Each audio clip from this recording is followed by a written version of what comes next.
8வது அதிகாரம் 1 முதல் 17 வசனங்களை நாம் தியானம் பண்ண போறோம். ரோமர் புஸ்தகம் 8வது அதிகாரம் 1 முதல் 17 வசனங்களை எடுத்துக்கொள்ளுங்க, வாசிக்க வேண்டாம். அல்லேலூயா. நாம் ஜெபிப்போம். எங்களை அதிகமாய் நேசிக்கிற நல்ல பிதாவே, இந்த அருமையான வார்த்தைக்காக நன்றி செலுத்துகிறோம். எங்களோடு நீ பேசும். உடைய வார்த்தைகள் சத்தியம், அது எங்கள் வாழ்க்கையை மாற்றட்டும். ஆசீர்வதியும். இயேசுவின் நாமத்தில் ஜெபிக்கிறோம் நல்ல பிதாவே, ஆமென். அல்லேலூயா. இந்த செய்தியை நல்லா கவனிங்க. இந்த ரோமர் புஸ்தகம் 8வது அதிகாரம் ரொம்ப முக்கியமான ஒரு அதிகாரம். வேதத்தில் சில முக்கியமான அதிகாரங்கள்லாம் இருக்கு. அதுல ஒரு அதிகாரம் இந்த ரோமர் புஸ்தகம் 8வது அதிகாரம். அல்லேலூயா. இந்த ரோமர் புஸ்தகம் யாருக்கு எழுதப்படுகிறது? யார் எழுதுறான்னா, அப்போஸ்தலனாகிய பவுல் ரோமாபுரியில் இருக்கிற சபைக்கு எழுதுறார்.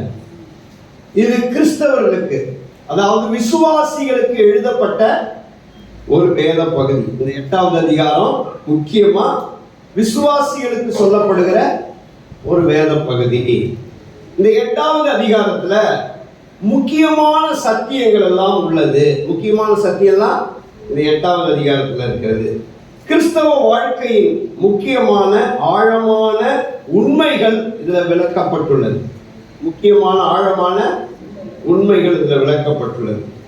இன்றைக்கு நாம எதை குறித்து பார்க்க போகிறோம்னா, ஆவியில் நடப்பதை குறித்து பார்க்க போகிறோம். ஆவியின்படி நடப்பதை குறித்து பார்க்க போகிறோம். அல்லேலூயா. அல்லேலூயா. சிலர் நினைக்கிறாங்க, நான் ரட்சிக்கப்பட்டாலே போதும், நான் ரட்சிக்கப்பட்டாலே போதும், நான் இயேசு கிறிஸ்து எனக்கு செய்ததை நான் விசுவாசித்தாலே போதும், நான் ரட்சிக்கப்பட்டுட்டேன், அதுக்கு பிறகு நான் எப்படி வேணாலும் வாழ்ந்துக்கலாம், எப்படி வேணாலும் வாழ்ந்துக்கலாம், நான் பரலோகத்துக்கு போயிடுவேன், நான் எப்படி வேணாலும் இருக்கலாம்னு சில பேர் என்ன செய்யறாங்க, நினைக்கிறாங்க. அல்லேலூயா. கிறிஸ்தவ வாழ்க்கை என்பது ரட்சிப்புல தான் ஆரம்பிக்கிறது. அல்லேலூயா. ஒரு மனுஷன் பாவ மன்னிப்பை பெற்றுக்கொண்டு இயேசு கிறிஸ்துவை விசுவாசித்து பாவ மன்னிப்பை பெற்றுக்கொள்றாங்க, அதுதான் ரட்சிப்பு. அதுதான் என்ன செய்யுது, கிறிஸ்தவ வாழ்க்கை துவங்குகிறது. ஒரு நாள் நித்திய ரட்சிப்பு அடைவான். ஒரு நாள் என்ன செய்வான், நித்திய ரட்சிப்பு, அதாவது தேவனுடைய ராஜ்யத்துக்குள்ள பிரவேசிக்கிற அந்த நித்திய ரட்சிப்பு அடைகிறோம். அப்போ நான் ரட்சிக்கப்பட்ட நாள்ல இருந்து அந்த நித்திய ரட்சிப்பு அடைகிற வரைக்கும் நான் எப்படி நடக்கணும், ஆவியின்படி நடக்கணும். அல்லேலூயா. ஆவியின்படி நடக்கிறவர்களுக்கு ஆக்கினை தீர்ப்பு இல்லை. அல்லேலூயா. அந்த ரோமர் புஸ்தகம் 1வது அதிகாரம் வாசிங்க. 8வது அதிகாரம் 1வது வசனத்தை வாசிங்க. ஆனபடியால் கிறிஸ்து இயேசுவுக்கு உட்பட்டவர்களாயிருந்து மாம்சத்தின்படி நடவாமல் ஆவியின்படியே நடக்கிறவர்களுக்கு ஆக்கினை தீர்ப்பு இல்லை. அல்லேலூயா. இன்னைக்கு செய்தி என்னன்னா, ஆவியின்படி நடக்கிறவர்கள் ஆக்கினை தீர்ப்புக்கு தப்பி கிறிஸ்துவின் சுதந்திரத்தை பெற முடியும். அல்லேலூயா. நீங்க செய்தி, ஆவியின்படி நடக்கிறவர்கள் ஆக்கினை தீர்ப்புக்கு தப்பி கிறிஸ்துவின் சுதந்திரத்தை பெற முடியும். அல்லேலூயா. அல்லேலூயா. ஆவியின்படி நடப்பதுனா என்னது? ஆவியின்படி நடப்பதுனா என்னது?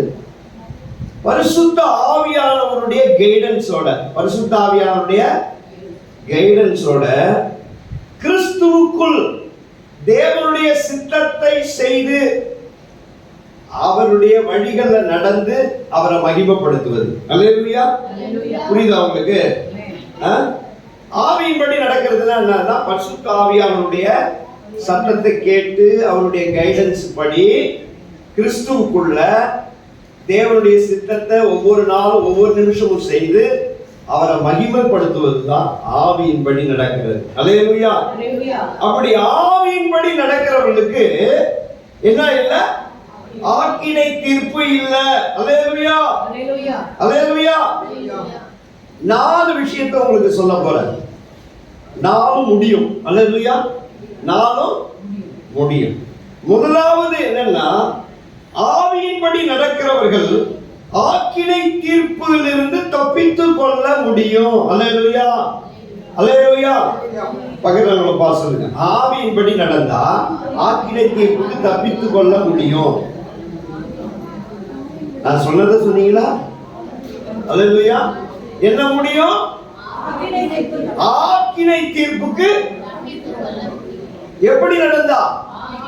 ஆவியின்படி நடந்த ஆக்கினை தீர்ப்புக்கு தப்பித்துக் கொள்ள முடியும். அதாவது பரிசுத்தாவினுடைய சத்தத்தை கேட்டு கிறிஸ்துவுக்குள்ள பிதாவுடைய சித்தத்தை செய்து அவருடைய வழியில நடந்தா அவங்க ஆக்கினை தீர்ப்பு தப்பித்துக் கொள்ள முடியும். ஆக்கினை தீர்ப்புனா என்னது? கிரீக் வேர்டு கட்டா கிரீமா. என்னது? கட்டா கிரீமா. சரி, அப்படின்னா கண்டம்னேஷன் அல்லது பனிஷ்மெண்ட் அல்லது ஜட்ஜ்மெண்ட் அல்லது பெனால்டி. அல்லது என்ன வார்த்தை சொல்லலாம்? பனிஷ்மெண்ட் சொல்லலாம், ஜட்ஜ்மெண்ட் சொல்லலாம், பெனால்டின்னு சொல்லலாம். அல்லேலூயா. ஆக்கினை தீர்ப்புனா பனிஷ்மெண்ட். இப்போ ஒருத்தன் குற்றம் செய்துட்டான்னா கோர்ட்ல நிறுத்தி ஜட்ஜி என்ன கொடுப்பார்? அவனுக்கு பனிஷ்மெண்ட் கொடுப்பார், தண்டனை கொடுப்பார், அல்லது பெனால்டி போடுவார். அதுக்கு பேர் தான் தீர்ப்பு இல்லையா? அது போல ஆக்கினை தீர்ப்பு தேவன் கொடுக்கிற தண்டனை. அல்லேலூயா. ரோமர் புஸ்தகம் 5வது அதிகாரம் 18வது வசனத்தை வாசிங்க. ரோமர் புஸ்தகம் 5வது அதிகாரம் 18வது வசனம். ஒரே மீறுதலினாலே எல்லா மனுஷருக்கும் ஆக்கினைக்கு ஏதுவான தீர்ப்பு உண்டானது போல. போதும். ஒரே மனுஷனாலே எல்லா மனுஷருக்கும் ஆக்கினை தீர்ப்பு உண்டானது போல. அல்லேலூயா. அப்போ எல்லா மனிதரும் மேலே என்ன இருந்தது? ஆக்கினை தீர்ப்பு இருந்தது. அல்லேலூயா. எல்லா மனுஷர்கள் மேல என்ன இருக்கு? எல்லா மனுஷரும் ஆக்கினை தீர்ப்பு உடையவர்கள். அல்லேலூயா. புரியுதா உங்களுக்கு? எல்லா மனுஷர் மேலேயும் ஆக்கினை தீர்ப்பு வந்தது. ஆவியின்படி நடக்கிறவர்களுக்கு ஆக்கினை தீர்ப்புக்கு தப்பித்துக் கொள்ள முடியும். அல்லேலூயா. சரி, இந்த இடத்துல 2வது வசனம் 3வது வசனத்தை வாசிங்களா. 8:2-3. கிறிஸ்து இயேசுவினாலே ஜீவனுடைய ஆவியின் பிரமாணம் என்னை பாவம் மரணம் என்பவைகளின் பிரமாணத்தினின்று விடுதலையாக்கிற்றே. அது எப்படி எனில், மாம்சத்தினாலே பலவீனமாயிருந்த நியாய பிரமாணம் செய்யக்கூடாததை தேவனே செய்யும்படிக்கு தம்முடைய குமாரனை பாவ மாம்சத்தின் சாயலாகவும் பாவத்தை போக்கும் பலியாகவும் அனுப்பி மாம்சத்திலே பாவத்தை ஆக்கினைக்குள்ளாக தீர்த்தார். அல்லேலூயா. எல்லா மனுஷர் மேலேயும் ஆக்கினை தீர்ப்பு உண்டாயிற்று.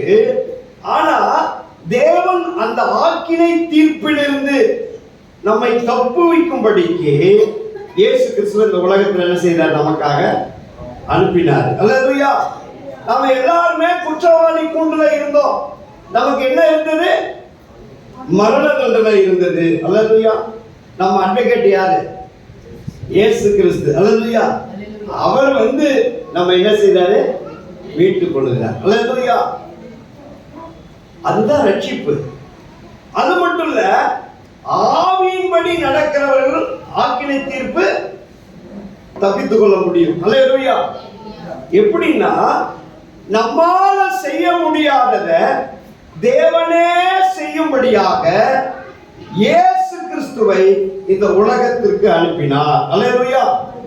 நம்மால செய்ய முடியாது. அதாவது நாம செய்த நம்ம மேல இருந்த ஆக்கினை தீர்ப்புக்கான பெனால்டி, அதாவது நம்ம மேல இருந்த ஆக்கினை தீர்ப்புக்கான தண்டனை, அதை நம்மால செய்ய முடியாது, செலுத்த முடியாது. அப்படி செலுத்த நமக்கு மரணம் தான் இல்லையா? அதனால நமக்கு பதிலாக, அதுக்கு எந்த விலையும் நம்மால கொடுக்க முடியாது, நமக்கு பதிலாக அவரே என்ன செய்தார்? தேவனே என்ன பண்ணார்னா தன்னுடைய குமாரனை இந்த உலகத்துல பாவ மாம்சத்தின் சாயலாக அனுப்பினார். அல்லேலூயா. எப்படி அனுப்பினாரு? பாவ மாம்சத்தின் சாயலாக. அதாவது ஏன் தேவன் மாம்சத்துல இந்த உலகத்துக்கு வரணும்? ஏன் ஒரு மனுஷனா இந்த உலகத்துக்கு வரணும்னா, நாம எல்லாரும் மாம்சத்துல தான் இருக்கிறோம். நாம எல்லாரும் மாம்சத்துல தான் இருந்து பாவம் செய்தோம். ஆதாம் பாவம் செய்ததுனால நாம எல்லாரும் என்ன செய்தோம்? குற்றவாளி கூண்டுல நிற்கிறோம். அது மட்டும் இல்ல, நாமும் பாவம் செய்து இருக்கிறோம். அல்லேலூயா. புரியுதா உங்களுக்கு? ஆதாம் தண்டனை பெறும் பொழுது கூடவே நாம என்ன செய்தோம்? அவருக்கு பின்னால நின்று தண்டனையை பெற்றாச்சு. இயேசு கிறிஸ்து பாவ மாம்சத்தின் சாயலாக வந்தார். அதாவது இந்த மாம்சத்தை போல அவரும் மாம்சத்துல வந்தார். அல்லேலூயா. புரியுதா உங்களுக்கு? இந்த மாம்சத்தை போல அவர் என்ன செய்தாரு? ஆனா இது பாவ மாம்சம். ஆனா அவர் பரிசுத்தராக இந்த உலகத்துல நம்மை போல ஒரு மாம்சத்துல வந்தார். தேவன் என்ன பண்ணார்னா அந்த மாம்சத்துல இந்த பாவத்தை ஆக்கினைக்குள்ளாக தீர்த்தார். அல்லேலூயா. புரியுதா உங்களுக்கு? நம்முடைய பாவத்தை ஆக்கினைக்குள்ளாக அவருடைய சரீரத்துல வைத்து தீர்த்தார். அப்ப சிலுவையில இயேசு நமக்காக ஏன் அடிக்கப்பட்டார்னா, நம்முடைய பாவத்தை, நம்முடைய மாம்சம் பலவீனமாக இருந்ததுனால நியாயப்பிரமாணம் செய்ய முடியாதத தேவனே செய்யும்படியாக இந்த உலகத்துல தன்னுடைய குமாரனை அனுப்பி நம்முடைய பாவத்தை அவருடைய சரீரத்துல வைத்து ஆக்கினைக்குள்ளாக தீர்த்தார். அல்லேலூயா. அல்லேலூயா. அதனால நாம என்ன செய்ய முடியும்? ஆக்கினை தீர்ப்புக்கு தப்பித்துக் கொள்ள முடியும். அல்லேலூயா. அல்லேலூயா. புரியுதா உங்களுக்கு? பாருங்க, இங்க நியாயப்பிரமாணம் செய்ய முடியாதத அவர் செய்தார். நியாயப்பிரமாணம் செய்ய முடியாதது அவர் செய்தார்.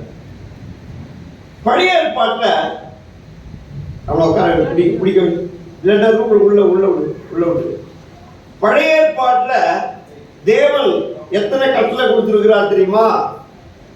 613 கட்டளை கொடுத்திருக்கிறார். 613 கட்டளையை கொடுத்திருக்கிறார். ஆனா ஒருவனாலும் அந்த கட்டளை என்ன செய்ய முடியல? முழுசா நிறைவேற்ற முடியல. ஏன்னா மாம்சம் பலவீனம் உள்ளது. மாம்சம் பலவீனம் உள்ளது. அந்த நியாயப்பிரமாணத்தை ஒருவனாலும் நிறைவேற்ற முடியல, நிறைவேற்ற முடியாது, நிறைவேற்ற முடியாது. அதனால நியாயப்பிரமாணமும் மனுஷனை ரட்சிப்பதற்கு பலனற்றது. அதனால நியாயப்பிரமாணம் செய்ய முடியாதத கிறிஸ்துவே நமக்காக என்ன செய்தாரு? செய்து நம்மை மீட்டு கொண்டார். அல்லேலூயா. அதனால நீங்களும் நானும் ஆக்கினை தீர்ப்புக்கு தப்பித்துக் கொள்ள முடியும். அல்லேலூயா. எப்படின்னா ஆவியின்படி நடந்தான். அல்லேலூயா. நாம எப்படி நடக்கணும்? ஆவியின்படி நடந்தா நம்ம மேல தண்டனை கிடையாது. நமக்கு எந்த தண்டனையும் கிடையாது. அல்லேலூயா.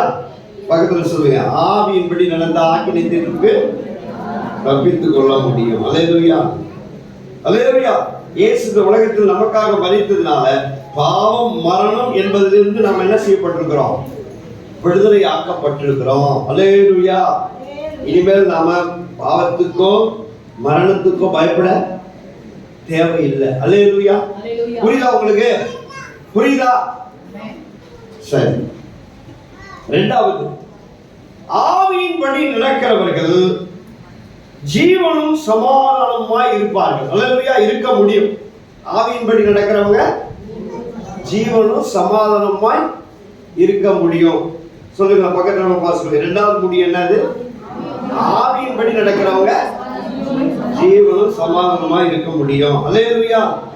5ஆம் வசனம் 6ஆம் வசனம் வாசிங்க. 8, 5, 6. அன்றியும் மாம்சத்தின்படி நடக்கிறவர்கள் மாம்சத்துக்குரியவைகளை சிந்திக்கிறார்கள். ஆவியின்படி நடக்கிறவர்கள் ஆவிக்குரியவைகளை சிந்திக்கிறார்கள். மாம்ச சிந்தை மரணம், ஆவியின் சிந்தையோ ஜீவனும் சமாதானமும். அல்லேலூயா. பாஸ்கர், அவனை பின்னால உட்கார வை. பாஸ்கர், சத்தம் போடக்கூடாது. சில்வராஜ் யாராவது சத்தம் போட்டாங்கன்னா நான் உள்ளே கொண்டு போய் எனக்கு மைண்டு வந்து டிஸ்டர்ப் ஆகுது. இது கொஞ்சம் டஃப்பாக இருக்கும், கொஞ்சம் புரிய வைக்கிறதுக்கு. எனக்கு மைண்டு டிஸ்டர்ப் ஆச்சுன்னா நான் நல்லா செய்ய முடியாது, அதனால் உங்களுக்கு சொல்லிக் கொடுக்க முடியாது. அதனால் கொஞ்சம் கவனிக்கிறேன். யாரும் இங்கே எல்லாரும் என்ன கவனிங்க, யார் என்ன சத்தம் போட்டாலும் என்ன கவனிங்க. இது கொஞ்சம் புரியறதுக்கு கஷ்டமாக இருக்கும், அதனால் உங்களுக்கு நான் புரிய வைக்கணும்னா நீ நல்லா கவனிக்கணும். அல்லேலூயா. நானும் டிஸ்டர்ப் ஆகக்கூடாது. ஆவியின்படி நடக்கிறவங்களுக்கு ஜீவனும் சமாதானமும். அல்லேலூயா, அல்லேலூயா. மாம்சத்தின்படி நடக்கிறவர்கள் மாம்சத்துக்குரியவைகளை சிந்திக்கிறார்கள், ஆவியின்படி நடக்கிறவங்க ஆவிக்குரியவைகளை சிந்திக்கிறார்கள். ஆவியின் சிந்தை என்னது? ஜீவனும் சமாதானமும். அல்லேலூயா, அல்லேலூயா. எப்பொழுதும் சந்தோஷமா இருக்க முடியுமா? நம்மால முடியும். அல்லேலூயா. நம்மால சந்தோஷமா இருக்க முடியும். பக்கத்துல பாசுங்க, யாராவது சந்தோஷம் இல்லாம இருக்கீங்களா? சந்தோஷம் இல்லாம இருக்கீங்களா? உங்களுக்கு ஏன் சந்தோஷம் இல்லாம இருக்கிறியா? சந்தோஷமா இருக்க முடியும் நம்மால. அல்லேலூயா. எப்பொழுதும் சந்தோஷமா இருக்க முடியும். எப்பொழுதும் நம்மால சந்தோஷமா. அதுக்குதான் பரிசுத்த ஆவிய தேவன் நமக்கு கொடுத்திருக்கிறார். அல்லேலூயா. யாரை கொடுத்திருக்கிறாரு?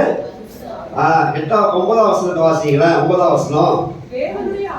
தேவனுடைய ஆவி உங்களில் வாசமாயிருந்தால் நீங்கள் மாம்சத்துக்குட்பட்டவர்களாயிராமல் ஆவிக்குட்பட்டவர்களாய் இருப்பீர்கள். அல்லேலூயா.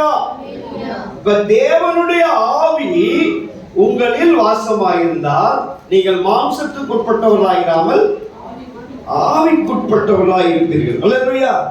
இப்பெல்லாம் நாமெல்லாம் யாருக்கு உட்பட்டவர்கள்? ஆவிக்குட்பட்டவர்கள். அல்லேலூயா.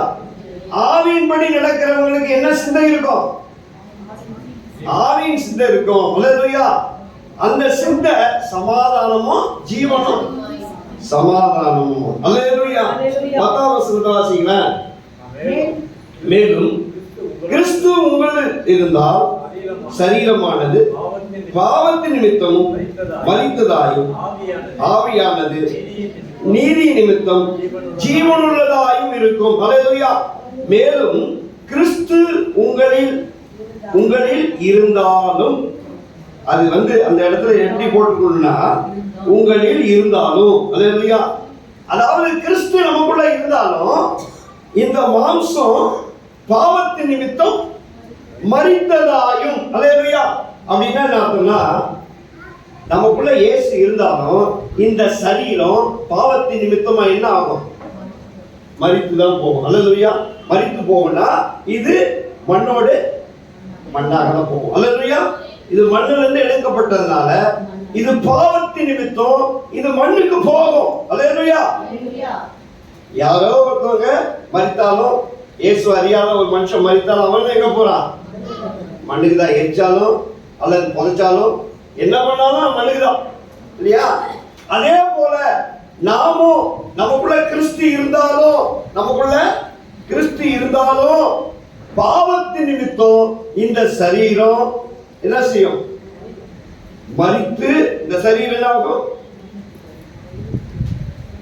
மரித்ததாயும் ஆவியானது நீதி நிமித்தம் ஜீவன் உள்ளதாயும் இருக்கும். அல்லேலூயா.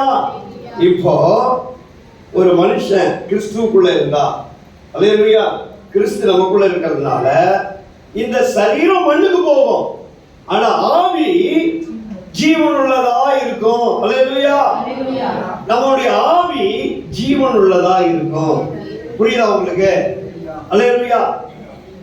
அப்போ நாம ஆவியின்படி நடந்தா நம்முடைய ஆவிக்குள்ள எப்படி இருக்கும்? ஜீவன் இருக்கும். அல்லேலூயா. மாம்சத்தின் சிந்தை மரணம், ஆவியின் சிந்தை ஜீவனும் சமாதானமும். அடுத்த வசனத்தை வாசிக்க. அன்றியும் இயேசுவை மரித்தோரிலிருந்து எழுப்பினவருடைய ஆவி உங்களில் வாசமாயிருந்தால் கிறிஸ்துவை மரித்தோரிலிருந்து எழுப்பினவர் உங்களில் வாசமாயிருக்கிற தம்முடைய ஆவியினால் சாவுக்கேதுவான உங்கள் சரீரங்களை உயிர்ப்பிப்பார். அல்லேலூயா. அல்லேலூயா. இங்க பாருங்க, தேவனுடைய ஆவியானவர் நமக்குள்ளே இருக்கிறபடினால, இங்க தேவ ஆவினாலும் பரிசுத்த ஆவினாலும் கிறிஸ்துவின் ஆவினாலும் இந்த இடத்துல எல்லாமே ஒண்ணுதான். இந்த இடத்துல எல்லாமே ஒண்ணுதான். கிறிஸ்துவின் ஆவினாலும் தேவ ஆவினாலும் பரிசுத்த ஆவினாலும் இந்த இடத்துல ஒரே மீனிங் தான் குறிக்குது. அவர் நமக்குள்ள இருக்கிறபடினாலே இந்த சாவுக்கேதுவான சரீரங்களை என்ன செய்வாரு? உயிர்ப்பிப்பார். அல்லேலூயா. நான் சொன்னேன் இல்லையா, நாம மரித்து எங்க போறோம்? மண்ணுக்கு போறோம். ஆனா ஒரு நாள் அல்லேலூயா இந்த சரீரம் உயிர்ப்பிக்கப்படும். அல்லேலூயா. இந்த சரீரம் என்ன செய்யப்படும்? உயிர்ப்பிக்கப்படும். ரெண்டு விஷயம் நம்முடைய சிந்தையில இருக்குது. என்னன்னா நமக்குள்ள ஜீவன் இருக்கு. அல்லேலூயா. இரண்டாவது நம்முடைய சரீரம் ஒரு நாள் என்ன செய்யப்படும்? உயிர்ப்பிக்கப்படும். அல்லேலூயா. இதுதான் நமக்கு சமாதானத்தை கொடுக்குது, மெய்யான சமாதானம். அல்லேலூயா. புரியுதா உங்களுக்கு? மெய்யான சமாதானம் எதனால வருதுன்னா இதனாலதான் வரும். அல்லேலூயா. என் வாழ்க்கையில யாருக்கும் எனக்கு பிரச்சனை பண்ணாம நான் தனியா இருந்தா சமாதானம் கிடைச்சிருமா? அல்லது நான் விரும்பினதெல்லாம் கிடைச்சா சமாதானம் கிடைச்சிருமா? அல்லேலூயா. நிச்சயமா சமாதானம் அதனாலதான் வரப்போறது கிடையாது. நீ கேட்கறதெல்லாம் கிடைக்கிறதுனால சமாதானம் வந்து நினைச்சிருக்கீங்களா? அதுல உண்மையான சமாதானம். நீங்க கிடைக்கிறதெல்லாம் கிடைச்சாலும் சமாதானம் அதனால வராது. சமாதானம் ஒரு மனுஷனுக்குள்ள கிறிஸ்து இருந்தால், அல்லேலூயா, அவனுக்குள்ள என்ன இருக்கு? ஜீவன் இருக்கு. இரண்டாவது, என் சரீரம் ஒரு நாள் மறுரூபமாக்கப்பட்டு புதிய சரீரமா எழுந்திருக்கும். அல்லேலூயா. நாம மரித்துருவோம். நாம என்ன செய்வோம்? ஒரு நாள் மரிப்போம். நம்ம என்ன செய்வாங்க? அடக்கம் பண்ணுவாங்க. ஒரு நாள் இந்த சரீரம் என்ன செய்யப்படும்? கிறிஸ்துவுக்குள் மரித்தவர்கள் முதலாவது எழுந்திருப்பார்கள். நாம எழுந்திருப்போம். மறுரூபமாக்கப்பட்ட சரீரமா. எப்படிப்பட்ட சரீரம்? இயேசு எப்படி உயிரோடு எழுந்தாரோ அதே போல நாம என்ன செய்வோம்? எழுந்திருப்போம். ஒரு நாள் எங்க அம்மா மரிப்பதற்கு முன்பாக, சில வருடங்களுக்கு முன்பாக ஒரு கனவு கண்டேன், ஒரு சொப்பனம் கண்டேன். என்ன சொப்பனம்னா, எங்க அம்மா இறந்தது போல கல்லறையில போய் அடக்கம் பண்ண போறோம். கல்லறையில போய், சொப்பனத்துல கல்லறையில போய் அடக்கம் பண்ண போறோம். எங்க கல்லறை எனக்கு ஞாபகத்தில் இருக்கு. எங்க ஊர் கல்லறை, அதாவது எங்க சர்ச்சு கல்லறை ஞாபகத்தில் இருக்கு. அந்த கல்லறைக்கு நடுவுல ஒரு மரம் இருக்கும். கனவுல அந்த மரத்துக்கு பக்கத்துல தான் என்ன செய்யறேன், அது கிட்டத்தட்ட ஒரு 40 ஏக்கர்னு வச்சுக்கோமே அந்த இடம். அதுல ஒரு மரம் இருக்கும். அந்த மரத்துல தான் அடக்கம் பண்றது போல கனவு கண்டேன். எல்லாரும் அடக்கம் பண்ணிட்டு போயிட்டாங்க. நான் அந்த இடத்துல நின்றுட்டு இருக்கிற கனவுல எங்க அம்மா அப்படியே உள்ள இருந்து எழுந்திருக்கிறாங்க. எழுந்திருச்ச உடனே எனக்கு அவ்வளவு சந்தோஷம், அவ்வளவு சந்தோஷம். அம்மா உயிரோடு எழுந்திச்சிட்டாங்க, உயிரோடு எழுந்திட்டாங்க. சந்தோஷத்தோடு கண்விழிச்சு. அல்லேலூயா. உயிரோடு எழுந்திருச்சாங்கன்ன உடனே அவ்வளவு சந்தோஷமா இருந்தது. அல்லேலூயா. இது உண்மையான சந்தோஷம் தான். ஒரு நாள் நிச்சயமா என்ன செய்வாங்க? எல்லாரும் உயிரோடு கூட எழுந்திருப்பாங்க. அல்லேலூயா. அது போலதான் உண்மையாலுமே ஒரு நாள் எங்க அம்மா அடக்கம் பண்ணும் பொழுது எனக்கு தெரியாது அந்த இடத்துல தான் அடக்கம் பண்ண போறாங்கன்னு. எங்க குடும்பத்துல எல்லாரும் ஏற்பாடு பண்ணிட்டு எல்லாம் அடக்கம் பண்ற அந்த இடத்துக்கு நான் போனா, நான் கனவு எந்த இடத்துல கண்டனோ அதே இடத்துல அடக்கம் பண்றாங்க. அதே இடத்துல அடக்கம் பண்றாங்க. அப்பதான் தெரிஞ்சுட்டேன், இதே இடத்துல தான் அவங்க எழுந்திருப்பாங்க. இதே இடத்துல தான் அவங்க எழுந்திருப்பாங்க. அல்லேலூயா. கர்த்தர் நம்மை உயிரோடு கூட எழுப்புவார். அதுதான் நமக்கு சந்தோஷம், அதுதான் நமக்கு சமாதானத்தை தருகிறது. அல்லேலூயா. நம்முடைய சமாதானத்தினுடைய உண்மையான சமாதானமே அதுதான் இருக்கு. இன்றைக்கு என் ஜீவன் போனாலும் அல்லேலூயா, நான் ஒரு நாள் உயிரோடு கூட எழுந்திருப்பேன். அல்லேலூயா. அல்லேலூயா. எனக்கு எதை பத்தியும் கவலை இல்லை. அல்லேலூயா. இந்த உலகத்துல எதுவும் என்ன செய்ய போறல, நான் இந்த உலகத்துல உண்டாக்குனது இல்லை, எதுவும் என்ன செய்ய போறதில்லை. ஆமா, என்னை விட்டு போறதுனால கவலையும் பட போறதில்லை. அல்லேலூயா. எனக்கு ஒரே ஒரு சமாதானம் எதனால வருகிறதுனா, கிறிஸ்து எனக்கு ஜீவனா இருக்கிறார். அல்லேலூயா. கிறிஸ்து எனக்கு ஜீவனா இருக்கிறாரு. நான் ஒரு நாள் உயிரோடு கூட எழுந்திருப்பேன். என் சரீரம் அழிந்து போவதில்லை, நான் அழிந்து போக மாட்டேன். அதுதான் நம்முடைய மெய்யான சமாதானமா இருக்கணும். இது நம்முடைய சிந்தையில இருந்தா நம்முடைய வாழ்க்கையில எல்லாமே சமாதானமா இருக்கும். அல்லேலூயா. நம்முடைய சிந்தை இப்படிப்பட்ட சிந்தையா இருக்கும். யாருடைய சிந்தை எப்படிப்பட்டதா இருக்கும்னா, ஆவியின்படி நடக்கிறவருடைய சிந்தை இப்படிப்பட்ட சிந்தையா இருக்கும். அல்லேலூயா. புரியுதா உங்களுக்கு? எத்தனை பேருக்கு இந்த சத்தியம் புரியுது? அல்லேலூயா. நாம எப்படி சமாதானமா இருக்க முடியும்? அல்லேலூயா. நம்முடைய தேவனோட நம்ம ஐக்கியமா இருந்து இந்த நம்பிக்கையில நம்ம உறுதியா இருந்தா நம்முடைய சமாதானத்தை யாருமே திருட முடியாது. அல்லேலூயா. நம்முடைய சமாதானத்தை யாருமே, நாமெல்லாம் எப்படி எதை குறித்து சமாதானம் இல்லை நினைச்சிட்டு இருக்கிறோம்னா, எனக்கு அது இல்லை இது இல்லை அதனால சமாதானம் இல்லை, அவங்க என்ன திட்டாங்க எனக்கு சமாதானம் இல்லை, இதெல்லாம் வந்து பெரிய விஷயம் கிடையாது. அல்லேலூயா. ஒரு எல்லாம் இருக்கிற ஒரு மனுஷனுக்கு சமாதானம் இருக்காது இயேசு இல்லைன்னா. அல்லேலூயா. பணம் இருக்கு, பொருள் இருக்கு, கார் இருக்கு, பங்களா இருக்கு, பிள்ளைகள் இருக்கிறாங்க, சொந்த பந்தங்கள் இருக்கு, பதவி இருக்கு, எல்லாம் இருக்கு, ஒண்ணு கூட இல்லை, இல்ல எனக்கு குறையே இல்லை அப்படின்ற ஒரு மனுஷன்கிட்ட இயேசு இல்லைன்னா சமாதானம் இருக்காது. அல்லேலூயா. இயேசுவோட ஒரு கனெக்ஷன் இல்லைன்னா ஒரு சமாதானம் இருக்காது. ஏன்னா மரணம் அவனுக்கு முன்னால் நிற்கும். அல்லேலூயா. இந்த மரித்த பிறகு என் வாழ்க்கை என்ன அப்படின்ற ஒரு கேள்விக்குறி அவனுக்குள்ள இருக்கும். அல்லேலூயா. இந்த சொத்து, இந்த சொந்தம், இது எல்லாமே என்னை விட்டு ஒரு நாள் போயிடும் என்ற ஒரு பயம் இருக்கும். அல்லேலூயா.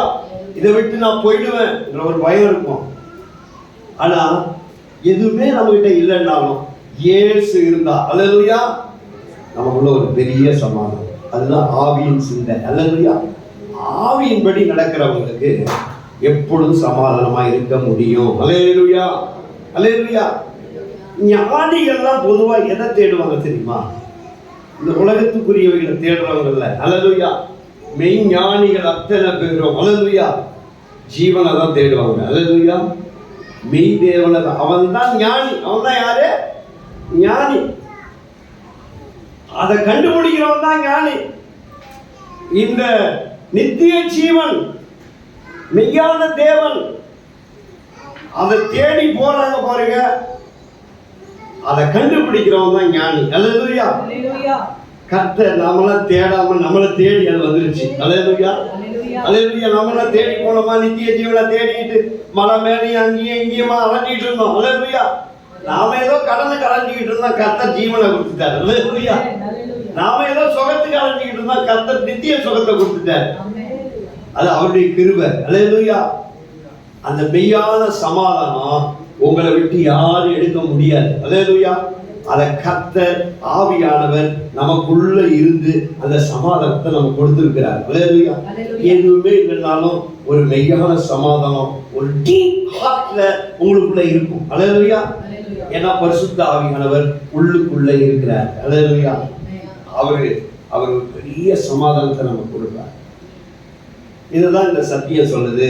அதனால நாம சமாதானமா இருக்க முடியும். அல்லேலூயா. நம்முடைய சரீரம் ஒரு நாள் உயிர்ப்பிக்கப்படும் என்ற சமாதானம் இருக்கும். நமக்குள்ள ஜீவன் இருக்கின்ற ஒரு சமாதானம் இருக்கும். அல்லேலூயா. மூணாவது முடியும். என்ன முடியும்னா, ஆவியின்படி நடக்கிறவர்கள் சரீரத்தின் செய்கைகளை அழித்து ஜெயிக்க முடியும். அல்லேலூயா. ஆவியின்படி நடக்கிறவர்கள் என்னத்தை ஜெயிக்க முடியும்? சரீரத்தின் செய்கைகளை, அதாவது மாம்சத்தின் கிரியைகளை அழித்து ஜெயிக்க முடியும். வாசிங்க 12:13 வாசிங்க. ஆகையால் சகோதரரே, மாம்சத்தின்படி பிழைப்பதற்கு நாம் மாம்சத்துக்கு கடனாளிகள் அல்ல. மாம்சத்தின்படி பிழைத்தால் சாவீர்கள், ஆவியினாலே சரீரத்தின் செய்கைகளை அழித்தால் பிழைப்பீர்கள். அல்லேலூயா. சகோதரரே, மாம்சத்தின்படி பிழைப்பதற்கு நாம் மாம்சத்துக்கு கடனாளிகள் அல்ல. அல்லேலூயா. ஆவியின்படி பிழைத்தால் நாம் என்ன செய்வோம்? சரீரத்தின் செய்கைகளை அழித்தால், ஆவியின்படி சரீரத்தின் செய்கைகளை அழித்தால் பிழைப்பீர்கள். அல்லேலூயா. இங்கதான் கிறிஸ்தவர்களுக்கு பிரச்சனையே. இங்கதான் கிறிஸ்தவர்களுக்கு பிரச்சனையே. இங்கதான் போராட்டம். சாத்தான ஜெயிச்சிருவாங்க. நல்லா ஜெபம் பண்ண என்ன செய்யும்? அப்பாவை இப்போ சாத்தான என்ன செய்யும்? அது ஓடி போயிடும்.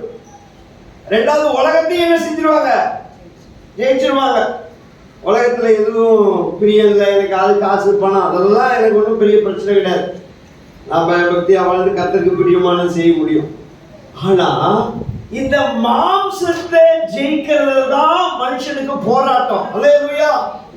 கிறிஸ்தவருடைய பெரிய போராட்டம் என்ன தெரியுமா? ஆமா, இந்த உலகத்துல இருக்கிறவனுக்கு அது பிரச்சனையே கிடையாது. ஏன்னா அவன் வந்து மாம்சத்திலேயே வாழ்ந்துட்டு இருக்கிறான். அல்லேலூயா. மாம்சத்தின்படியே வாழலாம். ஆனா நம்ம ஆவியின்படி நடக்கிற நமக்கு இன்னும் மாம்சத்திலிருந்து என்ன இல்ல, நமக்கு அதை மேற்கொள்ள முழுமையான முடியல. அதுலதான் நமக்கு போராட்டமே இருக்கு. அல்லேலூயா. அதை நாம ஜெயிக்கணும்னா ஆவியின்படி என்ன செய்யணும்? சரீரத்தின் செய்கைகளை அழித்தால் அல்லேலூயா நாம் பிழைப்போம். அல்லேலூயா.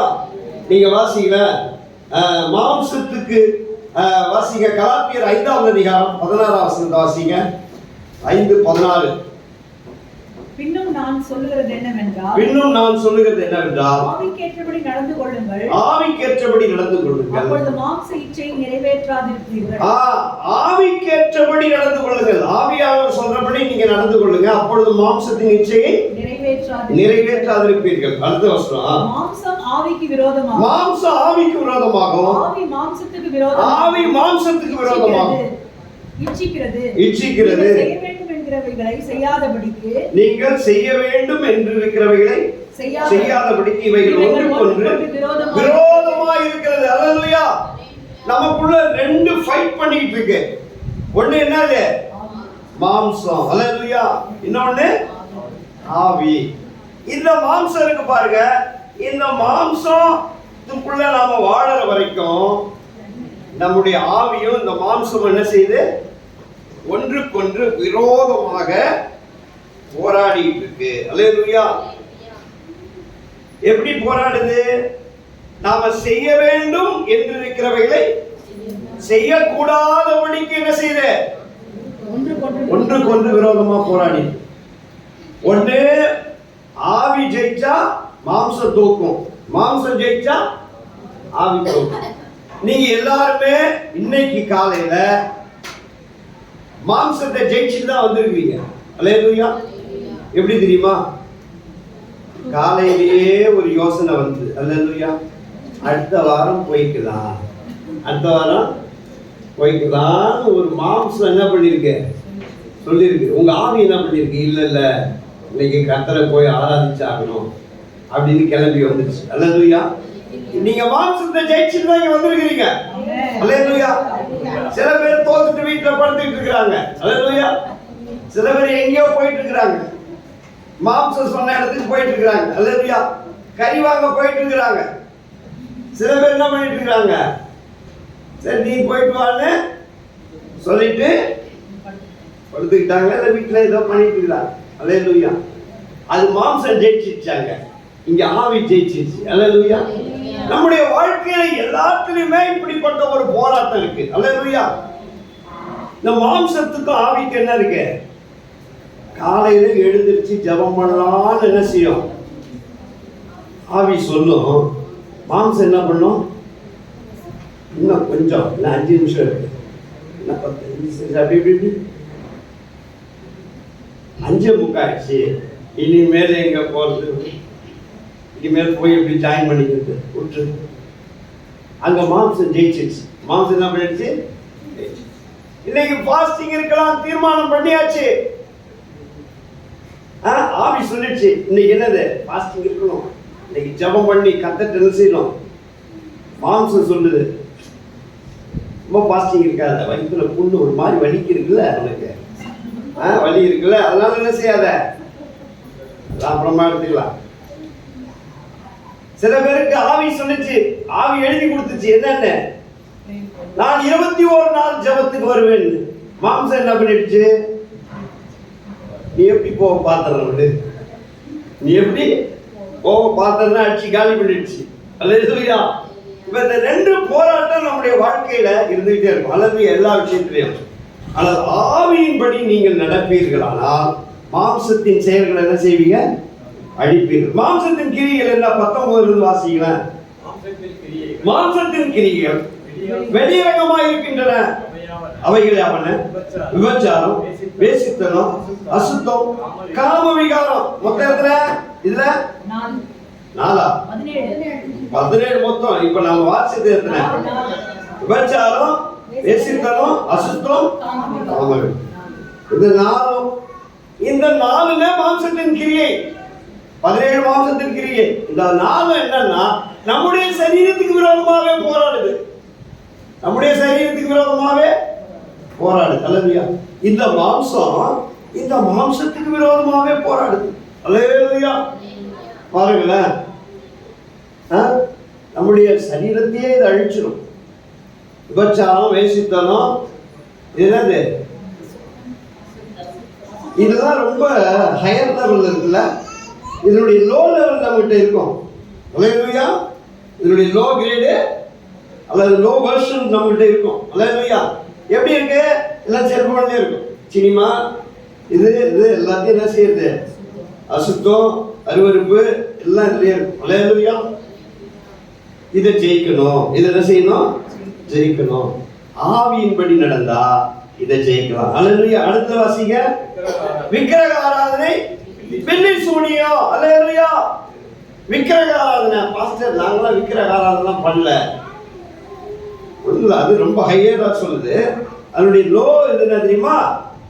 தேவனுக்கு லோ இல்ல, ஈக்குவல் தான். தேவனுக்கு கொடுக்க வேண்டிய இடத்தை, நேரத்தை, பொசிஷனை வேற எதற்காகவோ, பொருளுக்காகவோ அல்லது பணத்துக்காகவோ அல்லது ஒரு மனுஷருக்காகவோ கொடுத்தா அதுக்கு பேர் என்னது? விக்கிரக ஆராதனை. அல்லேலூயா. தேவன் மேல வைக்கிற நம்பிக்கைய வேற எதன் மேல வைத்தால் அதுக்கு பேர் என்னது? விக்கிரக ஆராதனை. அல்லேலூயா. அது ஒரு மனுஷனா இருக்கலாம். அல்லேலூயா. அது பணமா இருக்கலாம். அது ஒரு வேலையா இருக்கலாம். தேவன் கொடுக்க வேண்டிய நேரம், அது தேவனுக்குரிய நேரம், அதை வேற யாருக்காவது கொடுத்தா அதுக்கு பேரு விக்கிரக ஆராதனை. தேவன் கொடுக்க வேண்டிய பொசிஷன் வேற யாருக்காக கொடுத்தா விக்கிரக ஆராதனை. நம்ம ஒன்றும் போய் அழகு குத்திக்கிட்டு நாம ஒன்றும் என்ன செய்ய தேவையில்ல. சிகப்போட போட்டுக்கிட்டு தலையில இடுமுடி சுத்திக்கிட்டு அப்படிலாம் போகணும்னு அவசியம் இல்லை. கர்த்தருக்கு கொடுக்க வேண்டிய நேரத்தை உட்காந்து டிவி பார்த்துக்கிட்டு இருந்தாலே டிவி தான் நம்முடைய விக்கிரகம். டிவி தான் நம்முடைய விக்கிரகம். கர்த்தருடைய சமூகத்தை விட்டுட்டு தூங்கிட்டு இருந்தா தூக்கம் தான் நம்முடைய விக்கிரகம். அல்லேலூயா. மனுஷனுக்கு பின்னால் ஓடுனா மனுஷன் தான் விக்கிரகம். விக்கிரக ஆராதனை தேவனுக்கு விரோதமான பகை. அடுத்தது பில்லி சூனியம். அல்லேலூயா. பாஸ்டர், நான் யாருக்கும் முட்டைலாம் வைக்கல பாஸ்டர். நான் யாருக்கும் என்ன செய்யல? முட்டை வைக்கல பாஸ்டர். நான் யாருக்கும் மந்திரம் பண்ணல பாஸ்டர், மாயம் பண்ணல பாஸ்டர். அல்லேலூயா. யாராவது கெட்டு போகணும்னு நினைச்சாலே பில்லி சூனியம் தான். இது பேர் தானே அது? பில்லி சூனியம் தான். பில்லி சூனியம் வைக்கிறவன் என்ன பண்ணுவான்? கெட்டு போகணும்னு ஏதோ ஒன்று வைப்பான். நாம வைக்காம மனசுல மட்டும் நினைச்சிட்டு இருக்கிறோம். அல்லேலூயா. அது பேர் பில்லி சூனியம் தான். அல்லேலூயா. இல்லைன்னா அசுத்த ஆவிகளோடு பில்லி சூனியம் தான். செத்த ஆவிகளுக்கு உட்கார்ந்து படையல் போட்டுக்கிட்டு எங்க போனீங்க? செத்தவங்க இதுக்கு போனேன், அங்க போனேன், இங்க போனேன், செத்ததுக்கு படைய போடுவேன். செத்தவங்களை போய் கல்லறையில் என்ன பண்ணிட்டு இருந்தேன்? பூஜை போட்டுக்கிட்டு இருந்தேன். அங்க போய் உட்காந்துக்கிட்டு இருந்தேன், அங்க போய் பார்த்துக்கிட்டு இருந்தேன். இது எல்லாமே பில்லி சூனியம் தான். அந்த லிஸ்டுக்குள்ளதான் வரும். அல்லேலூயா. அசுத்தாவிகளோட ஏதாவது ஒரு விதத்துல கனெக்ஷன், அதுக்கு பேர் பில்லி சூனியம். அல்லேலூயா. புரியுதா உங்களுக்கு? அசுத்தாவிகளோட ஏதோ விதத்துல ஒரு கனெக்ஷன். இன்னும் விட முடியல. பழசு என்ன முடியல? விட முடியல. நேரம் பார்க்கறது பில்லி சூனியம் தான் அது. அல்லேலூயா. அசுத்தாவி அது கனெக்ட் ஆகுது. ஈவில் பிலீஃப் எல்லாமே பில்லி சூனியம் தான். ஈவில் பிலீஃப் எல்லாமே பில்லி சூனியம் தான். இந்த பில்லி சூனியம் தேவனுக்கு விரோதமானது. அல்லேலூயா. மீதி எல்லாம் வாசிங்க. பகைகள், விரோதங்கள், வைராக்கியங்கள், கோபங்கள், சண்டைகள், பிரிவினைகள், மார்க்க பொறாமைகள், கொலைகள், வெறிகள், களியாட்டுகள். மொத்தம் எத்தனை? 11. இது எல்லாம் 11. மொத்தம் 4 வந்து தான் சரீரத்துக்கு விரோதமாக, இன்னொன்று தேவனுக்கு விரோதமா, இந்த 11 மற்ற மனுஷனுக்கு விரோதமா. அல்லேலூயா. இது எல்லாமே தேவனுக்கு விரோதமானதுதான். மாம்சத்தின் கிரியைகள். அல்லேலூயா. இந்த மாம்சத்தின் கிரியைகள் வந்து நமக்குள்ளதான் இருக்கு. அல்லேலூயா. கோபம் என்னல்ல, இந்த செய்தி கொடுக்க காரணமே என்ன தெரியுமா? இந்த மாம்சத்தை ஒடுக்க முடியாம போராடிட்டு இருக்கிறாங்க பாருங்க. கோபம். என்னால மன்னிக்க முடியாது, என்னால மன்னிக்க முடியாது, இதுக்கு மேல என்னால முடியவே முடியாது, இதுக்கு மேல என்னால முடியாது. இப்படி ஒரு கிறிஸ்தவங்க சொல்லாமா? இவங்களை என்னால மன்னிக்கவே முடியாது பாஸ்டர் சொல்லலாமா? அப்படி ஏதாவது ஒரு துரோகம் இருக்கா? மன்னிக்கவே முடியாத ஒரு துரோகம் ஒன்று இருக்கா? அல்லேலூயா. இதுக்கு மேல இன்னும் அவங்களோட என்ன செய்ய முடியாதுனால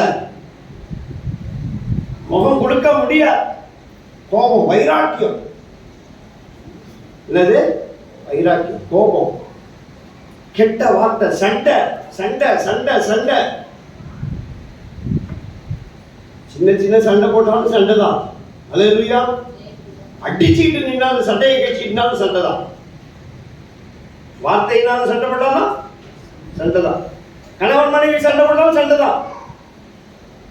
மாமியாரோட சண்டை போட்டாலும் சண்டை தான். அல்லது யாரோ ஒரு புரட்சாதிகாரன்ட்ட போய் சண்டையை போட்டுட்டு தான் சண்டை தான். அல்லேலூயா. சண்டைகள். இன்னும் சண்டையை ஒழிக்க முடியல. இன்னும் என்ன செய்ய முடியல? ஏன்னா மாம்சம் அங்கே நிற்குது, முட்டிக்கிட்டு நிற்குது. அல்லேலூயா. நீயா நானான்னு பார்த்தரலாம் நிற்குது. அல்லேலூயா. நீயா நானா பார்த்தரலாம் அப்படின்னா மாம்சம் ரொம்ப ஹையில் இருக்கும். பிடிவாதம் இருக்கிற பிடிவாதம் யாருக்கு அதிகமாக இருக்கு சொல்லுங்களேன்? மாம்சம் பயங்கரமா யாருக்கு இருக்கும் தெரியுமா? சின்ன பிள்ளைங்களுக்கு தான் இருக்கு மாம்சம். அதுன்னா உடையாது. அல்லேலூயா. அது போல பிகினர்ஸ் கிறிஸ்டியன்ங்க, மெச்சூர்ட் கிறிஸ்டியன்களுக்கு மாம்சத்தின் அது பவர் இருக்கக்கூடாது. அல்லேலூயா. பிகினர்ஸுக்கு தான் ஒரு கோவப்படலாம், உடனே கோச்சிக்கலாம், வருத்தப்படலாம். ஆனால் ஒரு மெச்சூர்ட் கிறிஸ்டியன் என்ன செய்யக்கூடாது? மாம்சத்தெல்லாம் ஒடிக்கணும். பொறுமை வரணும். அல்லேலூயா. அன்பு வரணும், தாழ்மை இருக்கணும். இந்த மாம்சத்தை ஒடுக்கணும். அல்லேலூயா. ஆவியின்படி நடந்தார். அது மட்டும் இல்ல, ஆவிக்குரிய கனிய, இந்த மாம்சத்தின் கிரிகளை ஆவிக்குரிய கனியா கன்வெர்ட் பண்ணணும். அல்லேலூயா. என்ன பண்ணணும்? நீங்க வாசிங்களா? 22 வாசிங்க. ஆவியின் கனியோ அன்பு, சந்தோஷம், சமாதானம், நீடிய பொறுமை, தயவு, நற்குணம், விசுவாசம், சாந்தம், இச்சையடக்கம். அல்லேலூயா. இந்த 9 கனி, ஆவிக்குரிய கனி. இந்த கனியில நாம வளர ஆரம்பிக்க மாம்சத்தின் கிரியைகள் என்ன செய்யும்? ஒடுங்க. அல்லேலூயா. மாம்சத்தின் கிரியை 0 ஆகும். அல்லேலூயா. மாம்சத்தின் கிரியை என்ன செய்யணும்? நம்முடைய 0 ஆகும். அப்ப ஆவியின்படி நடக்கிறதுல 100 ஆகும். அல்லேலூயா. ஆவியின்படி நடக்கிறது 99 இருந்ததுன்னா மாம்சத்தின்படி 1 ஆயிடும். அல்லேலூயா. மாம்சத்தின்படி நடக்கிறது 100 இருந்தா ஆவியின்படி நடக்கிறது 0 ஆயிடும். அல்லேலூயா. எல்லாம் தராசுல வைக்கிற மாதிரி எது அதிகமா இருக்கோ இந்த பக்கம் அடிச்சிடும். அல்லேலூயா. புரியுதா உங்களுக்கு? மாம்சத்தின் கிரியைகளை கால் கீழே வச்சிருக்கணும். அல்லேலூயா. அதை கண்ட்ரோல் வைக்கல, அது நம்மளை கண்ட்ரோல் பண்ண ஆரம்பிச்சிடும். அல்லேலூயா. அதை நம்ம கீழே கொண்டு வரலன்னா அது நம்மளை என்ன செய்யும்? கொண்டு வரும். அல்லேலூயா. சும்மா கோச்சிக்கிறது, சும்மா சண்டை போடுறது, சும்மா கோவப்பட்டு பழி வாங்கிறது, தூஷிக்கிறது. அல்லேலூயா. மாம்சத்தின் கிரியைகள் அழிக்கப்படணும். அல்லேலூயா. மாம்சத்தின் கிரியைகள் அழிக்கப்படணும், விரோதம் அழிக்கப்படணும். அல்லேலூயா. பிரிவினைகள், மார்க்க பேதங்கள், பொறாமை, இதெல்லாம் ஒன்று ஒன்று நம்ம எக்ஸ்பிளைன் பண்ணா ஒன்றுத்துக்கு ஒரு மெசேஜ் கொடுக்கலாம். அல்லேலூயா. இந்த மாம்சத்தின் கிரியெல்லாம் அழித்தா தான் ஆவியின்படி நடக்க தான் மாம்சத்தின் கிரியை என்ன செய்யும்? அழிட்டு. அல்லேலூயா. அதனால நம்மால ஜெயிக்க முடியும். அல்லேலூயா. பாஸ்டர் என்னால கோவப்படாம இருக்க முடியாது அப்படிலாம் சொல்லக்கூடாது. அல்லேலூயா. என்னால் என்ன செய்ய முடியல? பதட்டப்படாம இருக்க முடியல. பதட்டமே ஒரு மாம்சத்தின் கிரியை தான். பதட்டமே மாம்சத்தின் கிரியை தான். இதெல்லாம் ரோமர் 6:6 வாசிங்க. ரோமர் 6:6. மேலும் திருவசனத்தில் உபதேசிக்கப்படுகிறார், இனி பாவத்துக்கு ஊழியம் செய்யாதபடிக்கு பாவ சரீரம் ஒழிந்து போகும் பொருட்டாக நம்முடைய பழைய மனுஷன் சிலுவையில் அறையப்பட்டதென்று அறிந்திருக்கிறோம். அல்லேலூயா. இந்த பழைய மனுஷனை என்ன பண்ணணும்? சிலுவையில் அடிக்கணும். அல்லேலூயா. பழைய மனுஷன் என்ன பண்ணணும்? சிலுவையில் ஏற்கனவே அடிச்சிருக்கிறோம். உயிரோட எழுந்தா திரும்பி ஒரே அடி மண்டையில, திரும்பி என்னது ஒரே அடி அடிச்சு என்ன செய்யணும்? படுக்க வச்சோம். அல்லேலூயா. திரும்பி ஒரு ஆணியை போட்டு அடிக்கணும். திரும்பி ஆணியை போட்டு அடிச்சு சிலுவையில படுக்க வச்சோம். அல்லேலூயா. நாம தான் உயிரோடு எழுந்திருக்கிற வழி, பழைய மனுஷன் உயிரோடு எழுந்திருக்க கூடாது. அல்லேலூயா. பழைய மனுஷன் அப்பப்ப எட்டி பார்ப்பான், நமக்குள்ள சொல்லிட்டே செய்வோம். என்னது? நான் மட்டும் அந்த நாள்ல இருந்த மாதிரி இருந்தான்னு வச்சுங்களேன், நீங்க என்ன செய்ய முடியாது, இப்படிலாம் எங்க முன்னாடி பேசவே முடியாது. அல்லேலூயா. இன்னும் பழைய மனுஷன் சாகலன்னு அர்த்தம். அல்லேலூயா. இன்னும் பழைய மனுஷன் சாகல. அல்லேலூயா. நான் மட்டும் இருந்தேன்னா இப்ப ஏதோ நான் ஆண்டவரை ஏற்றுக்கிட்டதுனால இப்படி இருக்கேன் அப்படின்னு சொன்னாலே இன்னும் பழைய மனுஷன் சாகணும். பழைய மனுஷனை எழுந்திருக்கவே விடக்கூடாது. அல்லேலூயா. அடிச்சு அடிச்சு படுக்க வைக்கணும். அப்படின்னா ஆவியின்படி நடக்கணும். பரிசுத்த ஆவியானவர் சொல்றபடியே நடந்துட்டு இருந்தா பழைய மனுஷன் எழுந்திருக்கவே மாட்டான். அல்லேலூயா. இப்போ வாழறது நாங்கள் பழைய மனுஷன் இருந்ததை வாழ்த்து சொல்றோம். புது மனுஷனே இல்லை, நாங்கள் பழைய மனுஷனாக தான் இருந்துட்டு இருக்கோம் அப்படின்னே இருக்கக்கூடாது. அல்லேலூயா. பழைய மனுஷன் ஒழிஞ்சி புது மனுஷன் வளரணும். அல்லேலூயா. புது மனுஷன் இன்னும் குழந்தையாவே இருக்கக்கூடாது. புது மனுஷன் குழந்தையா இருக்கக்கூடாது. புது மனுஷன் நாளுக்கு நாள் வளரணும். பழைய மனுஷன் நாளுக்கு நாள் அப்படியே அழிந்து போகணும், அவன் ஒழிந்து போகணும். அதுதான் தேவ சாயம். அல்லேலூயா. நாம நித்திய வீட்டுக்கு போகும்போது அந்த கிறிஸ்துவனுடைய சாயல்ங்கிறது என்னன்னா, அந்த பழைய மனுஷன் ஒழிஞ்சு கிறிஸ்துவனுடைய சாயல் நமக்குள்ள என்னது மாறிக்கிட்டே வரும். கிறிஸ்துவனுடைய சாயல் அந்த நித்திய வீட்டுக்கு போகும்போது அந்த சரீரம் மறுரூபமாகல, அப்போ கிறிஸ்துவனுடைய சாயலை போல நம்ம மாறும். அல்லேலூயா. அது வரைக்கும் நம்முடைய லைஃப்ல டிரான்ஸ்ஃபார்ம் ஆகிட்டே இருக்கும். நம்முடைய லைஃபே ஒரு ப்ராசஸ் தான். டிரான்ஸ்ஃபார்ம் ஆகிட்டே இருக்கும், மாறிக்கிட்டே இருக்கும். நாளுக்கு நாள் இதெல்லாம் யோசிச்சு செய்யணும். அல்லேலூயா. இன்னைக்கு நான் யாருக்கும் கோபப்படக்கூடாது. அல்லேலூயா. நமக்கு ஏன் கோபம் வந்துருக்கு தெரியுமா? அந்த பரிசுத்த ஆவியானவர் நமக்குள்ள என்ன செய்யணும்? பேசிக்கிட்டே இருக்கணும். நமக்குள்ள என்ன செய்யணும்? அது டெய்லி ரிலேஷன்ஷிப் தான் ரொம்ப முக்கியம். கர்த்தரோட ஐக்கியமா இருந்தா கர்த்தர் சொல்லுவார் நமக்கு, நீ செய்யறது தப்பு. இப்படி யோசிக்காத. அந்த அந்த நமக்கு பரிசுத்த ஆவியானவர் என்ன செய்வார்? நம்ம நான் இன்னும் ஆண்டவர் சமூகத்துக்கு போய் ரொம்ப நாள் ஆகுதுன்னா எப்படி நம்ம ஆவியின்படி நடக்க முடியும்? ஆவியின்படி நடக்கணும்னா கர்த்தரோட ரொம்ப க்ளோஸா இருக்கணும். அல்லேலூயா. அவர் நம்மோட பேசணும், நாம அவரோட பேசிக்கிட்டே இருந்தாதான் நமக்கு என்ன இருக்கும்? அந்த அந்த எண்ணம் இருக்கும். அல்லேலூயா. இல்லைன்னா எட்டி பார்த்துட்டு இருப்பான் பழைய மனுஷன். அந்த பழைய மனுஷனை டெய்லி உட்கார்ந்து செய்யணும், ஒடுக்கி கிறிஸ்துவுக்குள்ள பரிசுத்த ஆவியில நிரம்பி என்ன செய்யணும்? ஆமா. ஒரு சகோதரி இங்க நல்லா ஜெபம் பண்ணுவாங்க. சகோதரி போயிட்டாங்க திருநெல்வேலி பக்கம், 6 பக்கம் நம்ம சர்ச்சுக்கு வந்துட்டாங்க. அல்லேலூயா. அவங்க கணவர் சட்டை இல்லாம ஓடி வராது. என்னன்னா, பாஸ்டர் கல்ல தூக்கி நிக்கலாம் பாஸ்டர் எல்லாரும். இங்க வந்து குதியோ குதி, இந்த இருந்து அந்த பக்கம், அந்த இந்த பக்கம், இந்த பக்கம், அந்த பக்கம் தான் போயிட்டு இருப்பாங்க அவங்க. அல்லேலூயா.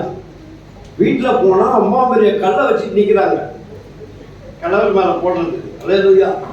என்ன இங்க ஆவி இப்படி இருக்கு, அங்க மாம்சம் இப்படி இருக்கு. இது என்ன ஆவி? இது டூப்ளிகேட் ஆவியா இருக்கு. இது டூப்ளிகேட் ஆவியா இருக்கு. கல்லை தூக்கிட்டு அங்க நின்னது நான் பார்த்தேன். கல்லு இவ்வளவு பெரிய கல்லை தூக்கிட்டு நிக்கிறாங்க. போன உடனே சில பேர் டக்கு சரிபட்டு பாஸ்ட் திடீர்னு போகும்போது தான் தெரியும் அந்த மாவில ஆவியா மாறணும், மாம்சம் ஆவியா மாறணும், மாம்சம் ஆவியா. சில நேரத்தில் சர்ச்சில் வந்து ஆவி வந்து வேலை செய்யும், வீட்டில் வெளியில வந்து மாம்சம் வேலை செய்யும். ஆவி இங்கே வந்து சைலண்டாக இருக்கும், பாம்பு மாதிரி படுத்து கிடக்கும். வெளியில் போனோடனே இது புஷ்ஷுன்னு எழுதிருக்கும். இதெல்லாம் வந்து ஆவி, இதெல்லாம் மாறுவேடம். இதுக்கு பேர் என்னது? மாறுவேடம். ஆவிய மாம்சத்தை ஒழிச்சுலாம் வைக்க கூடாது, மாம்சத்தை ஒழிச்சு கட்டணும். அல்லேலூயா. மாம்சத்தை என்ன செய்யக்கூடாது? ஒழிச்சு வைக்க கூடாது, மாம்சத்தை ஒழித்து கட்டணும். ஒழிய மாம்சத்தை ஒழிச்சு வைக்கிறது அப்படியே பாஸ்டர் போகும்போது மட்டும் இல்லை. இந்த வீடுகள்லாம் பார்த்தா யாராவது நம்ம சொந்தக்காரங்களாம் யாராவது வராங்க, இல்லை ஃப்ரெண்ட்ஸுங்க யாராவது முக்கியமானவங்க வராங்கன்னா அப்போ தானே வீட்டுக்கிட்டலாம் க்ளீன் பண்ணி அப்படியே எப்பொழுதும் அப்படியே வீட்டை அப்படியே பந்தாவாக வச்சுருக்கோம், நல்லா அப்படியே சுத்தமாக வச்சுருக்கிற மாதிரி ஒரு ஆக்ஷன் போடுவோம்ல. அது போல தான் நம்ம சில நேரத்தில் பாஸ்டர் வராரு, அப்படி யாராவது வராங்க, இல்லை நம்ம சர்ச்சுக்கு வரோம்னா மட்டும் அப்போ ஒரு வேடம் போடுறது, அதுக்கு பிறகு ஒரிஜினலை காட்டுறது, இதெல்லாம் வந்து மாறணும். அல்லேலூயா. டூப்ளிகேட் லைஃப்லாம் வாழக்கூடாது. யாராவது பார்க்குறாரோ இல்லை, கர்த்தர் நம்மளை பார்த்துட்டு இருக்காரு. அல்லேலூயா. நம்மளன்னா நம்ம இருதயத்தை பார்த்துட்டு இருக்கிறாரு, நம்முடைய சிந்தைகளெல்லாம் பார்த்துட்டு இருக்காரு. அல்லேலூயா. நம்மளால ஜெயிக்க முடியும். பக்கத்துல பாசுங்க, மாம்சத்தை ஜெயிக்க முடியும், கவலைப்படாது. கோவம்லாம் ஒழிஞ்சிடும். அல்லேலூயா. ஜெபம் பண்ணுங்க, கோவம்லாம் மாறிடும், கசப்பு போயிடும். அல்லேலூயா. சாந்தம் வந்துடும், சாந்தம் வந்துடும். எல்லாம் ஜெபம் பண்ணா வந்துடும். அல்லேலூயா. இந்த பிராக்டிஸ்ல தான் இருக்கு. தேவ சமூகத்தில் உட்கார்ந்து கிருபையை பெற்றுக்கொள்ள கிறிஸ்துவோடு நடக்க ஆண்டவர் சமூகத்துக்கு போக நம்ம லைஃப் டிரான்ஸ்ஃபார்மா மாறிடும். அல்லேலூயா. முடியும். அல்லேலூயா. நாலாவது என்னன்னா, அல்லேலூயா, ஆவியின்படி நடக்கிறவங்க தேவனுடைய சுதந்திரத்தை பெற்றுக்கொள்ள முடியும். அல்லேலூயா. சொல்லுங்க, பக்கத்துல சொல்லுங்க. ஆவியின்படி நடந்தா தேவனுடைய சுதந்திரத்தை பெற்றுக்கொள்ள முடியும். முதலாவது என்னது? ஃபர்ஸ்ட் என்னது? ஆவியின்படி நடக்கிறவங்க ஆக்கினை தீர்ப்புக்கு தப்பிக்கொள்ள முடியும். இரண்டாவது, சமாதானமா இருக்க முடியும். மூணாவது, மாம்சத்தின் கிரியைகளை அழித்து ஜெயம் கொள்ள முடியும். நாலாவது, ஆவியின்படி நடக்கிறவங்க தேவனுடைய சுதந்திரத்தை பெற்றுக்கொள்ள முடியும். வாசிங்களா, ரோமர் புஸ்தகம் 8வது அதிகாரம் 14வது வசனத்தை வாசிங்க. ரோமர் 8:14. எவர்கள் தேவனுடைய ஆவியினாலே நடத்தப்படுகிறார்களோ அவர்கள் தேவனுடைய புத்திரர்கள். அல்லேலூயா. தேவனுடைய புத்திரர்கள் யாரு? யார் ஆவியின்படி நடக்கிறாங்களோ அவங்கதான் யாரு? தேவனுடைய புத்திரர்கள். தேவனுடைய புத்திரர்கள் யாரெல்லாம் இயேசு கிறிஸ்துவை விசுவாசிக்கிறாங்களோ அவங்கெல்லாம் தேவனுடைய பிள்ளைகள் என்று அவங்களுக்கு அதிகாரம் கொடுக்கப்பட்டிருக்கு. அது ஒண்ணு. அல்லேலூயா. அது பிகினிங். இன்னொன்று என்னன்னா, ஆவியின்படி நடக்கிறவங்க யாரு? தேவனுடைய புத்திரர்கள். அடுத்த வசனத்தை வாசிங்க. அந்தபடி திரும்பவும் நாம் பயப்படுவதற்கு அடிமைத்தனத்தின் ஆவியை பெறாமல் அல்லேலூயா, அல்லேலூயா, ஆவியின்படி நடக்கிறவங்களுக்கு என்ன ஆவி ஆண்டவர் கொடுத்திருக்கிறாரு? பிள்ளைகள் என்ற அதிகாரம், புத்திர சுவிகாரத்தின் ஆவிய தேவன் நமக்கு கொடுத்திருக்கிறார். அல்லேலூயா. இப்ப நாம யாரு? யாரு ஆவியின்படி நடந்தா அவங்கதான் தேவனுடைய பிள்ளை. நாம அடிமைத்தனத்தின் ஆவிய பெற்றுக்கொள்ளல. நாம அப்பா பிதாவே என்று கூப்பிடுகிற புத்திர சுவிகாரத்தின் ஆவியை பெற்றிருக்கிறோம். அல்லேலூயா. நமக்கு உரிமை. அல்லேலூயா. என்ன உரிமை? புத்திரன் என்ற உரிமையை கர்த்தர் நமக்கு கொடுத்திருக்கிறார். Adapted children.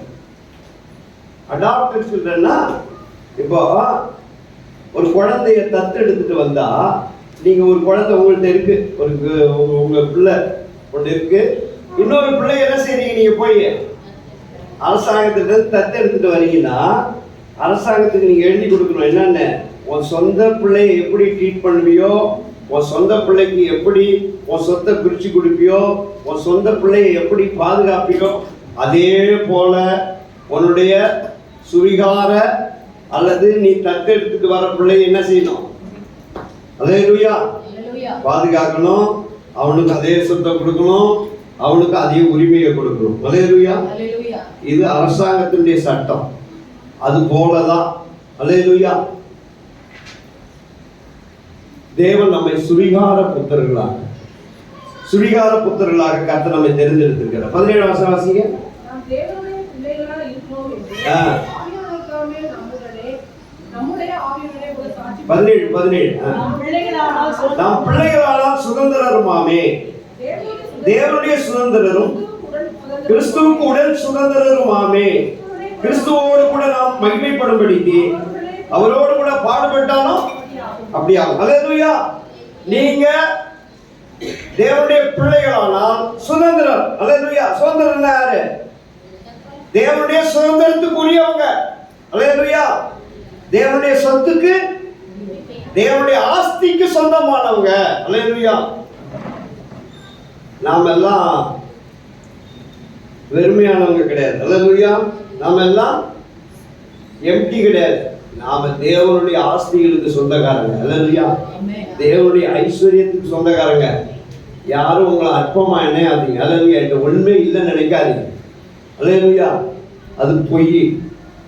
கர்த்தருடைய ஆஸ்திகளுக்கெல்லாம் சொந்தக்காரங்க. அல்லேலூயா. கர்த்தருடைய சுகத்துக்கு நீங்க சொந்தக்காரங்க. அல்லேலூயா. கர்த்தருடைய மகிமை, கர்த்தருடைய எல்லா ஐஸ்வர்யத்துக்கு நாம சொந்தக்காரங்க. அது மட்டும் இல்ல, கிறிஸ்துவின் உடன் சுதந்திரர். அல்லேலூயா. கிறிஸ்துவின் உடன் சுதந்திரர்னா அவரும் சொந்தக்காரர். அவரை போல நாமளும் சொந்தக்காரங்க தான். அல்லேலூயா. அப்படிப்பட்ட சுதந்திரத்தை கிறிஸ்துவின் உடன், கிறிஸ்துவனுடைய சுதந்திரம் நமக்கு தான். அவர் சம்பாதித்தது நமக்கு தான். அல்லேலூயா. புரியுதா உங்களுக்கு? ஆபிரகாமின் ஆசீர்வாதம் நமக்கு தான். கிறிஸ்துவின் மூலமா ஆபிரகாம் ஆசீர்வாதம் நமக்கு தான். நாம் அவருடைய பிள்ளைகளா இருக்கிறதுனால அவருடைய சொத்து, அவருடைய சுதந்திரம் எல்லாம் நமக்கு தான். அதே போல இன்னொன்னும் நமக்கு தான். அல்லேலூயா. உங்க அப்பா உங்களுக்கு சொத்து எழுதி வச்சிருந்தாங்க. யாருக்கு சொந்தம்? யாருக்கு சொந்தம்? பிள்ளைகளுக்கு தான் சொந்தம். உங்க அப்பா உங்களுக்கு எழுதி வச்சிருந்தா உங்களுக்கு தான் சொந்தம் இல்லையா? எழுதி வைக்கிறதுனால உங்களுக்கு தான் சொந்தம். உங்க அப்பா கடன் வாங்கி வச்சிருந்தாருன்னா அதுவும் உங்களுக்கு தான் சொந்தம். உங்க அப்பா கடன் வாங்கி வச்சிருந்தாருன்னா சொத்து தான் நான் எடுத்துக்குவேன், கடனை மட்டும் நான் அடைக்க மாட்டேன்னு சொல்ல முடியாது. அல்லேலூயா. உங்க அப்பா கடன் வாங்கி வச்சாரு, நீங்க தான் கட்டணும். இயேசு கிறிஸ்துவனுடைய ஆஸ்திகளுக்கு மட்டும் நம்ம சொந்தக்காரன் கிடையாது, அவருடைய பாடுகளுக்கும் நம்ம பங்காளிகளா இருக்கணும். அல்லேலூயா. என்னவா இருக்கணும்? ஆமா, அவர் பாடுபடுறாருல, அதுல கொஞ்சம் பங்காளியா இருக்கணும். கர்த்தர் அதையும் நமக்கு தராது. ஆவியில நடக்கிறவங்களுக்கு பாடு வராதுன்னா சொல்ல முடியாது. பாடுகள் இருக்கு. அல்லேலூயா. ஆவியில நடக்கும் பொழுது அப்படியே குதிச்சுக்கிட்டே நடக்கிறது இல்லை, ஆவியில நடக்கிறது. பாடுகளின் மத்தியில, அவமானத்தின் மத்தியில, நிந்தைகள் மத்தியில, ஏளனங்கள் மத்தியில நடக்கிற அனுபவம் உண்டு. அல்லேலூயா. இயேசுவை நிந்திக்கலையா? இயேசுவை பாடுபடுத்தலையா? அவரை உபத்திரவப்படுத்தலையா? அவமானப்படுத்தலையா? அதுல கொஞ்சம் உங்களுக்கு கட்டத்தரார். ஏன் தரார்னா, அவர் மகிமைப்படும் பொழுது நீங்களும் மகிமைப்படும்படி. அல்லேலூயா. புரியுதா உங்களுக்கு? இந்த பாடு வர்றதுக்கு காரணமே மகிமை வரப்போறதுக்காக. இது இல்லைன்னா அது கிடைக்காது. அல்லேலூயா. அதனால கிறிஸ்துவோடு கூட வருகிற பாடுகள்ல நாம் கிறிஸ்துவோடு வருகிற அதுல பங்காளியா இருந்தா கிறிஸ்துவோடு வருகிற மகிமையிலையும் பங்காளியா இருக்கோம். அல்லேலூயா. மகிமையிலையும் பங்காளியா. அதனால ஆண்டவர் புத்திரர்கள் நாம. அல்லேலூயா. அதனால அவருடைய சுதந்திரத்தை நாம சுதந்திரித்து கொள்ள முடியும். அல்லேலூயா. இதெல்லாம் கிடைக்குமா பாஸ்டர், எனக்கு அது கிடைக்குமா, எல்லாம் கிடைக்கும். அல்லேலூயா. விசுவாசித்தால் தேவனுடைய மகிமையை காண்பாய். அல்லேலூயா. ஆண்டவர் நமக்கு வைக்காத யாருக்கு கொடுக்க போறாரு? ஏழுங்கள் பெற்றுக்கொள்ள முடியும். அல்லேலூயா. கர்த்தர் ஏற்ற காலத்தில் கொடுப்பாரு. அதெல்லாம் நம்ம சுதந்திரித்துக் கொள்வோம், பெற்றுக்கொள்வோம். நமக்கு தான் எல்லாமே. அல்லேலூயா. அல்லேலூயா. முடியும். சொல்லுங்க அல்லேலூயா. நம்மால பெற்றுக்கொள்ள முடியும். அல்லேலூயா. 4 காரியத்தை சொன்னேன். அல்லேலூயா. 1 என்னது? ஆக்கினை தீர்ப்புக்கு தப்பித்துக் கொள்ள முடியும். யாரால? ஆவியின்படி நடக்கிறவங்களால. அல்லேலூயா. எப்படின்னா நம்மால செய்ய முடியாதத நமக்காக தேவனே என்ன செய்தாரு? என்ன செய்தாரு? பாவ மாம்சத்தின் சாயலாக வந்து அவருடைய சரீரத்துல பாவத்தை ஆக்கினைக்குள்ளாக தீர்த்தாரு. அல்லேலூயா. 2வது நம்மால சமாதானமா இருக்க முடியும். ஏன்னா நமக்குள்ள ஜீவன் இருக்கு. நமக்குள்ள என்ன இருக்கு? ஜீவன் இருக்கு. நம்முடைய சரீரம் அழிந்து போனாலும் ஒரு நாள் கர்த்தர் செய்ய போறாரு, உயிர்ப்பிக்க போறார் என்ற சமாதானம் இருக்கு. அல்லேலூயா. நம்மால சமாதானமா இருக்க முடியும். எந்த பிரச்சனைகள் வந்தாலும், எவ்வளவு போராட்டங்கள் நம்முடைய வாழ்க்கையில இருந்தாலும் நமக்குள்ள ஒரு சமாதானம் இருக்கு. அல்லேலூயா. என்னன்னா நான் அழிந்து போகவே மாட்டேன். அல்லேலூயா. அழிந்து போகவே மாட்டேன். நான் கிறிஸ்துவோடு கூட என்னைக்கு இருக்க போறேன். அல்லேலூயா. 3வது நம்மால இந்த சரீரத்தை ஜெயிக்க, சரீரத்தின் செய்கைகளை ஜெயிக்க முடியும். அல்லேலூயா. ஆவியின்படி நடந்தா சரீரத்தின் செய்கைகளை அழிப்பீர்கள். அல்லேலூயா. ஜெயிக்க முடியும். 4வது தேவனுடைய சுதந்திரத்தை நம்மால பெற்றுக்கொள்ள முடியும். அல்லேலூயா. அல்லேலூயா. நாமெல்லாம் எழுந்திருப்போம், ஜெபம் பண்ணலாம். அல்லேலூயா. Thank you Jesus. எல்லாம் ஜெபம் பண்ணலாம். அல்லேலூயா. Thank you Holy God. Thank you Holy God. எங்க பாலாஜிங்க? அல்லேலூயா. இயேசுவே உமக்கு ஸ்தோத்திரம். பாஸ்கர் வாங்க, சீக்கிரம் வாங்க. கர்த்தருக்கு அந்த பாட்டு தான். சீக்கிரம் வாங்க, சீக்கிரம். கர்த்தர்